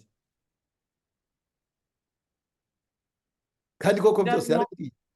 ahangaha niho bingaruka bikanza kuba navuga inti abanyarwanda ibyo ari byo byose hari byinshi baba bavuga bati Paul Rusesabagina mu by'ukuri muri politiki arimo twemereye ko rwose nta muntu uzaguhagarika uzakubuza uburenganzira bwawe bwo kuba wajya muri politiki cyangwa wavugira rubanda. Aho niyo mvuga inti mu mibereho myiza y'igihugu ni iki mwabwira abanyarwanda, cyane cyane yuko nkeka ko aka kanya Paul Kagame turabizi ko ni iby'igihe gito arimo kwitiza kiriya gihugu mu buryo bumwe cyangwa ubundi, ejo cyangwa ejo bundi buzacyana ayandi, twese turabizi kuko gahunda kubisubiramo ni Paul Kagame na FPR bazagenda, akurwana n'abanyarwanda bizahoraho. Mu mboni zanyu mubona igihugu cyacu cyakagombye kugendera mu buhe buryo bw'imiyoborere, cyane cyane ko mbona ko abanyarwanda aricyo kintu bakunze kugenda babura uko iminsi igenda ishira igataha. U Rwanda rukeneye ibintu byinshi kandi bikomeye. U Rwanda rukeneye ubwiyunge nyabwiyunge. U Rwanda rukeneye ukuri. Kubeshya uyu munsi mu Rwanda byabaye umwuga kimwe n'ibindi, ku buryo n'ubwo bwiyunge usanga ari ikinyoma cyambaye ubusa, ukabona hari agatsiko kangana urwara kihariye iby'igihugu byose, kakaba karabigize ibyabwo, kakabeshya yuko abanyarwanda biyunze kuko abanyarwanda bacecekeshejwe, kakavuga yuko abanyarwanda bagatoye 99% kuko nta matora abaho. U Rwanda rukeneye ukuri, u Rwanda rukeneye ubwiyunge, u Rwanda rukeneye ubutabera, u Rwanda rukeneye yuko abanyarwanda twicara ku meza tukarebana mu maso. Nicyo abanyapolitike bagombye gukora, nicyo aya mashyaka ya politike yagombye gukora, no gushyira hamwe imbaraga zayo. Noneho abantu dukeneye ko abantu bicara ku meza tukarebana ijisho mu rindi, abantu bakazana ukuri kose bakagushyira ku meza. Haba hari uwakoze amafuti nka Kagame n'abambari be, nabo abantu bakavuga bati aba bantu b'abanyabyaha, bamwe bati ni bababambe, kuko hari benshi babivuga batyo. Abandi bati kubamba ntabwo ariyo solution. Aba bantu ni abanyabyaha koko, ni abanyamafuti, ni abicanyi, ariko solution ya mbere ikomeye abanyarwanda bakeneye uyu munsi, ubutumwa bakeneye, aribwo natwe abanyapolitike twagombye kubabwira, ni ubutumwa bw'ubwiyunge nyabwiyunge, ni ubutumwa bw'ibiganiro dialogue, ni ubutumwa bw'ubutabera nyabutabera, bwa bundi umuntu wese azirebamo akibonamo, umuntu batamuzana nk'umuzigo, nk'aba muzigo bajyanye muri prison igihe banjyanagayo, umuntu atazibona nk'ibijumba barimo bashyira mu gitebo bagatereka ku mutwe, umuntu akajya kuroha ahantu ashatse cyangwa imyanda. Abanyarwanda bakeneye kwicarana bakaganira, bakazana kwa kuri kose ku meza, bakiyunga byo kwiyunga batabeshyana.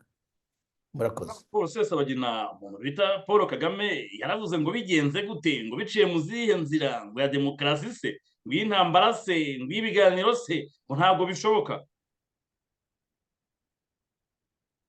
None se Bwana Mutuyemungu, ntabwo wakurikiye ikiganiro cy'uwo mugabo igihe yari ari Washington avugana n'ikinyamakuru cyitwa Semaphore, igihe yakibwiraga ngo uwo muntu abamushaka amvuga jyewe, mu kwezi kwa 12 hari ku itariki ya 15 z'ukwa 12 muri 2022, nibwo yabwiye semaforo ngo abanshaka ngo bazamutere barwane, ngo nibamunesha bazaze muri gereza bamfungure bantware. uwo muntu niwe wongeye ku itariki ya 14 y'ukwezi kwa gatatu muri 2023, noneho niwe noneho wongeye kuvuga ari muri Katari nyuma y'amezi 3 yuzuye, ngo n'abajenosideri turabababarira, kuki we nawe tutamubabarira? none se bavuga ko iyo pressure itakoze, cyangwa se ashobora kuba ari marayika w'Uwiteka wabonekeye umuntu noneho akamubwira ati uriya muntu ugenda umufungure. tubasha kubona yuko bari abagabo ba Kigali baririmba indirimbo imwe bahora bacunze ku minwa ya Paul Kagame ikintu avuze. Ukomeje kuri icyo kintu ubwo Kagame yari muri Amerika avuga ko rwose adashobora rwose kukurekuza. Tuza kubona umuntu bita Vincent Biruta uriya minisitiri w'ububanyi n'amahanga rwose avuga ati ntabwo bishoboka, ati bafungiye Paul Rusesabagina mu mateka y'u Rwanda mu mateka ya Kagame byabaye ubwa mbere tugamburuzwa. Ariko ngaho tukavuga tuti ibuka Kagame avuga ngo puresha hano, ariko ibi tukavuga tuti izi zaba ari imbaraga za diplomasi. Ndabizi ko Kigali baba babeshya abanyarwanda ngo iriya opozisiyo hanze ngo rwose ngo ni ibigambo, ngo baba bari kuri YouTube gusa, ariko mu by'ukuri nkeka ko atari kuri YouTube, kuko aho bishoboka mu bumwe cyangwa ubundi hari abantu muri opozisiyo mu buryo butandukanye baba bahura n'abayobozi ku isi yose. Ko ngiye nkunze kubibona, rimwe nkunze kubona nk'umukobwa wawe ari mu Bwongereza, ari mu Butaliyani, ari muri za Brezil. Aka ni akazi kaba gakorwa, abanyarwanda bagomba kumenya n'abibaza bati se umuryango wa Paul Rusesabagina baramufunguye tuceceka. Ibi ni ibintu byose biba bikorwa. Niyo nkavuga ngo uyu mugabo byaba bigaragara ko ari umunyabwoba kandi atinya amagambo, ariyo mpamvu ikintu cyishe abanyarwanda ari uguceceka no guheranwa n'ubwoba, cyane cyane ko ibyo nkunda kubwira abantu ngo uravuga ugapfa, wateceka ugapfa, ariko ikiruta ikindi wavugira rubanda. nagira ngo nkubwire yuko igihe babaga barimo bangirira nabi, bantorotira, bankubita imigeri, bankubita ibipfunsi n'amahiri, njyewe nabwiraga abadiyemayi babikoraga, nkababwira nti bashaho, ikintu nizera cyo mu mibereho yanjye ni kimwe, nuko umunsi umwe nzapfa, ariko nta na rimwe nzapfa umunsi wanjye wo gupfa utaragera. Ntabwo nzapfa isaha, umunota cyangwa isegonda mbere y'igihe cyagenwe n'Imana. Iyo rero ubwiye abantu nk'abo ngabo ibintu nk'ibyo birabarya, ukabona bamwe bareze ibipfunsi, abandi bareze imigeri bashaka kugusekura, ariko habamo n'abantu bafite ubumuntu burya, ukabona ahubwo igihe bamwe bareze ibyo bipfunsi n'imigeri, hari n'abandi amarira arimo amanuka.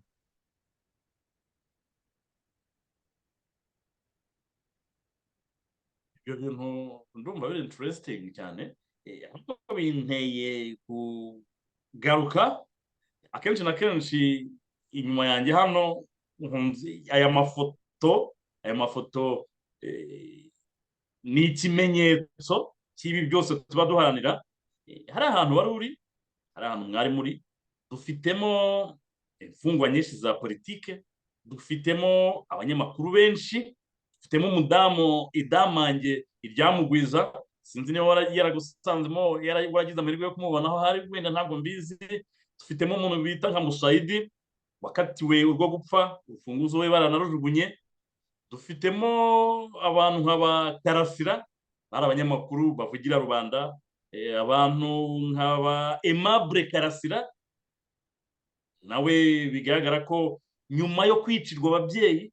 Turabizi ko ari papa we na mama wiwe biciwe hariya za Nyamata, bicwa na FPR. Akunda no kuvuga ko umukadamu mukuru wari uhari ari uriya Tom Ndahiro, nawe afungiwemo hariya azizwa ko yavuze ati njyewe mu bacikacumu ntaho mbarirwa kubera ko niciwe na FPR bakambuza kubivuga.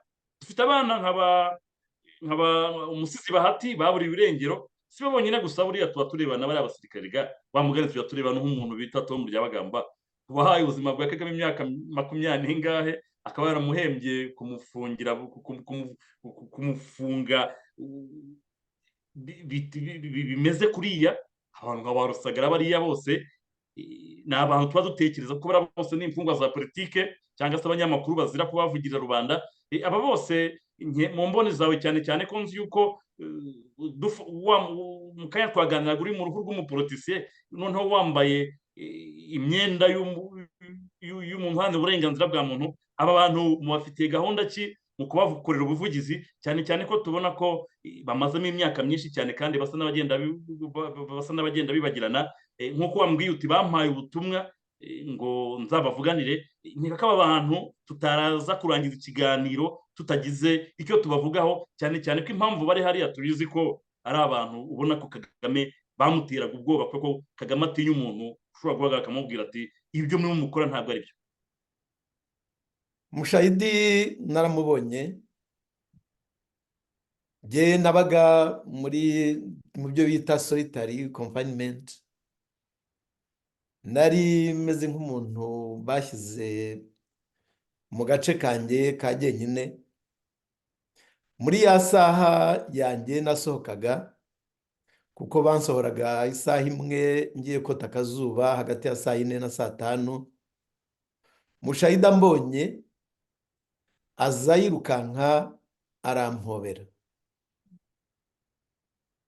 Bari hazari kuko ubundi iyo bansohoraga, ababaga aho ngaho hafi bose barabafungiranaga kugira ngo ntagira uwo mvugisha, hatagira n'umvugisha.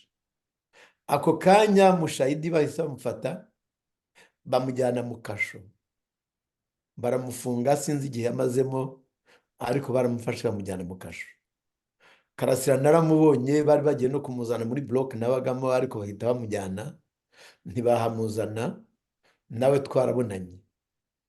Idamange twigeze guhura rimwe ku isabato nagiye gusenga, ariko guhura ni relatif kuko ntabwo namuvugishije.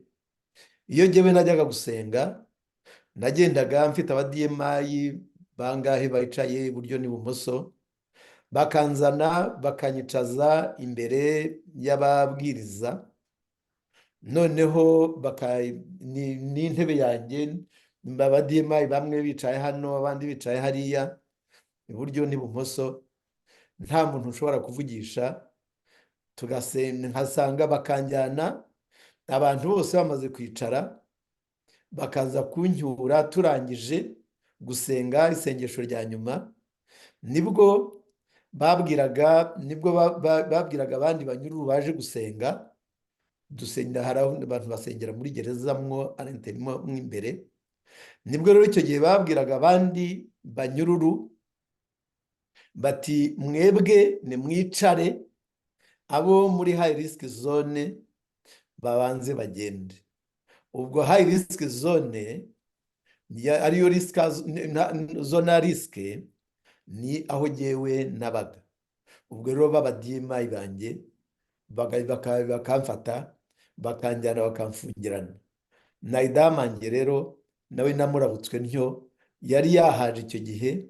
Hari ikintu cyahuzaga abantu benshi, nawe azamo. Nza kubona Idamange gusa kuko nari namubonye henshi. Noneho maze kumubona, ubwo menya ko ari Idamange. Nta n'umwe nigeze nshobora kuvugisha. Ariko rero bwa butumwa b'abanyururu bampaye bwose narabufashe kandi nabugize ubwanjye. Niyo misiyo yanjye, b'abanyururu nzabavugira.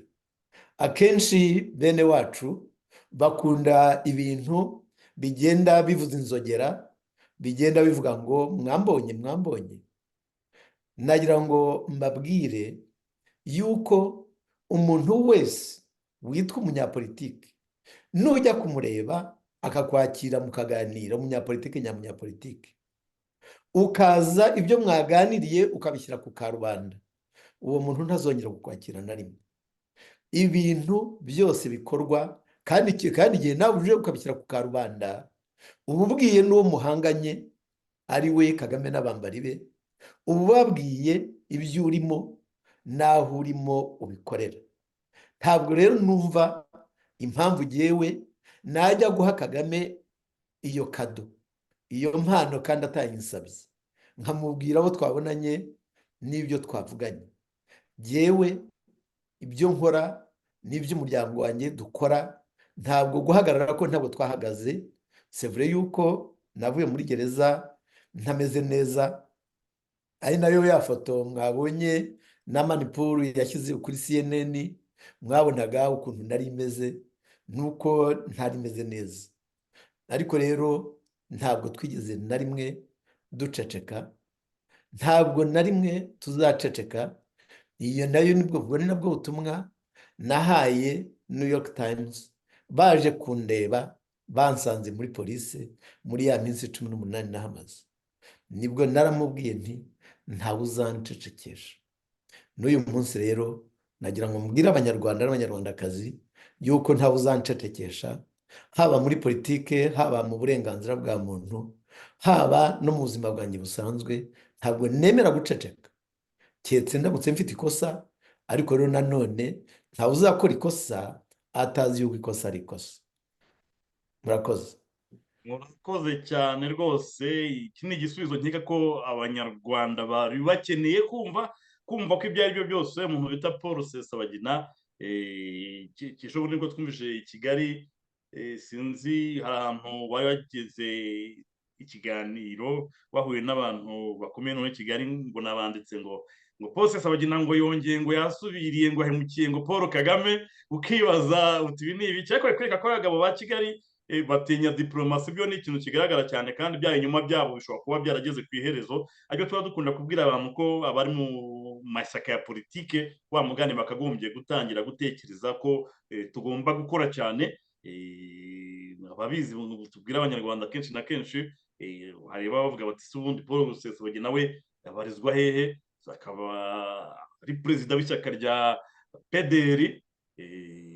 Ishyaka rya PDR abanyarwanda babizi yuko riri kumwe n'ishyaka rya RRM, nanjye mberemo umuyobozi.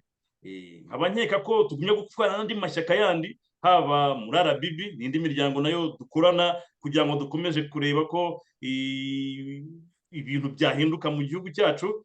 Tukaba dufite impuzamashyaka ya MRCD, abantu barayizi. Nkeka ko ari iby'agaciro cyane, kandi kuba wongeye kudusubizamo n'izi mbaraga ukavuga uti nta muntu uzancecekesha. Bakunzi ba MRCD, bakunzi ba PDR, bakunzi ba RRM, bakunzi ba RBB, murumva ko mu by'ukuri ingufu zirahari kandi abifitemo ubushake. Bigaragara ko rwose mu by'ukuri igihe ari iki, ahubwo kubera ko nk'uko Mandela yabivuze, ibi bintu wanyujijwemo nibyo byakagombye kuguha imbaraga noneho zo gukora cyane cyane ko nk'uko uvuga uti abanyururu bampaye ubutumwa, bampaye misiyo, ndetse n'abanyarwanda muri rusange turabizi kandi turayibona. Reka ari byo nifuje kugira ngo aho hantu uza kuza gusoreza mu gusoza ikiganiro cyacu, nakifuje ko dukomezamo. Ariko nk'uko nabivuze, buri ngingo yose twagiye tuganiraho ni ikiganiro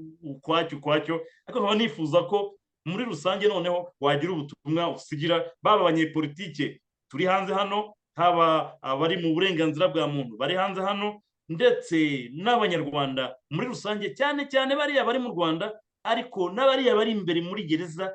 Niki mwabasigira ubutumwa bwihariye, haba kuri abategetsi ba Kigali, ku banyarwanda ubwabo, ndetse natwe twese turi hanze mw'iyi nkundura yo gushakisha ukwishyura ukizana no kwifuza ko ibintu byahinduka iwacu mu Rwanda? Urakoze cyane Bwana Francois Soza. Nagira ngo bwa mbere mbwire bagenzi banjye b'abanyururu, imfungwa. Ndagira ngo mbabwire bagenzi banjye, nta joro ridacya, nta mvura idahita, nta n'agahora gahanze. Ndagira ngo mbwire abanyarwanda bari mu kaga n'akangaratete, ba bandi ingoma ya Kagame n'abambari be yambura ibyabo kugira ngo ibihe abantu bo muri FPR. Icyo nacyo ni ikindi kiganiro. Ba bandi bajya guhinga aho batazasarura, nagira ngo mbabwire yuko ntabwo twacecetse, turimo turabarwanirira kandi byange bikunde bitinde ntabwo bizahera. Nkunda kuvuga igihe gishobora kuba inshuti nziza nk'uko gishobora kuba inshuti mbi bitewe n'uko nyiracyo yagikoresheje. Banyarwanda, banyarwandakazi, igihe cyanyu mwebwe mwagikoresheje ku gitugu cy'ingoma iriho ibakanda ibica, ntabwo ari mwebwe mugikoresha, ariko iyo ngoma, bantu bo mu ngoma, igihe umunsi umwe kizabereka ibibi byo mwagiye mwikorera mwebwe ubwanyu, noneho kibibaryoze. Nagira ngo rero mbwire abanyarwanda muri rusange yuko amashyaka yacu, mwebwe bwa mbere abo turi kumwe muri MRCD na PDR Humure, mwabaye intwari, kuko n'igihe nari hahandi muri kwa kuzimu mwakoze ibintu by'ibitangaza, muragenda murakomeza murahangana, murakomeza murarwana, murwanirira abanyarwanda, kandi nanjye ku giti cyanjye mundwanirira. Ni mwebwe mwagiye muri RBB ntabwo nasize iractive nk'uko nayisanze. Nagira ngo mbanze mbashimire biriya bitangaza mwakoze. Nagira ngo kandi nanone ntumire abanyarwanda, banyarwandakazi, twebwe turimo turabarwanirira, nubwo tudashaka kubishyira ku karubanda kuko ntabwo ari ngombwa. Nibyo umuntu akora byose ntagomba kubishyira ku karubanda, hari ibivugwa hari n'ibitavugwa. Nagira ngo mbabwire yuko RBB, MRCD bose barimo barabarwanirira, kandi byange bikunde bitinde ntabwo bizahera. Ejo cyangwa ejo bundi twese tuzagira dutya, twibone muri cya gihugu twasezeranijwe, cya kindi cyacu, ariyo Kanani yacu, arirwo Rwanda rwacu. Murakoze rero. Uwiteka akomeze kuba bugufi, Imana ibahire, ibahe imigisha. murakoze cyane rwose. Reka mbashimire mu izina rya radiyo ubumwe kuba mwatuboneye uno munsi uno mwanya w'agatangaza. Nkeka ko ari ibintu byari bitegerejwe n'abanyarwanda, ntabwo ari abakunzi ba radiyo ubumwe gusa, ntabwo ari abakunzi ba RRM, ba PDR cyangwa ba MSD cyangwa ba RBB gusa. Ndabizi ko abanyarwanda bari badukurikiye cyane cyane ko nakomeje kubona ko twari dufite abagera ku bihumbi 2,000 kuri YouTube, tukagira abagera ku bihumbi 6 kuri Twitter, kuri Facebook n'andi mashusho media bagera ku 12,000. Bigaragara ko ari ikiganiro cyakurikiwe live cyane kandi cyakunzwe cyane. Nkeka ko mu by'ukuri nta kindi, mu magambo make, ni ukuba nabashimira mu izina rya radiyo ubumwe. Nk'ubisanzwe mwari kumwe nanjye François Mutuyemungu ku buyobozi bwa radiyo ubumwe. Nkaba rwose nkomeze gushimira cyane bwana Paul Rusesabagina kuba yaduhaye umwanya kugira ngo aganirize abanyarwanda. Murakoze cyane. Murakoze cyane.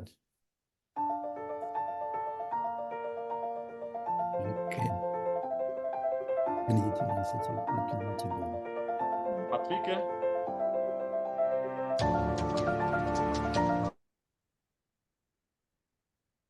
Ah, Patrick.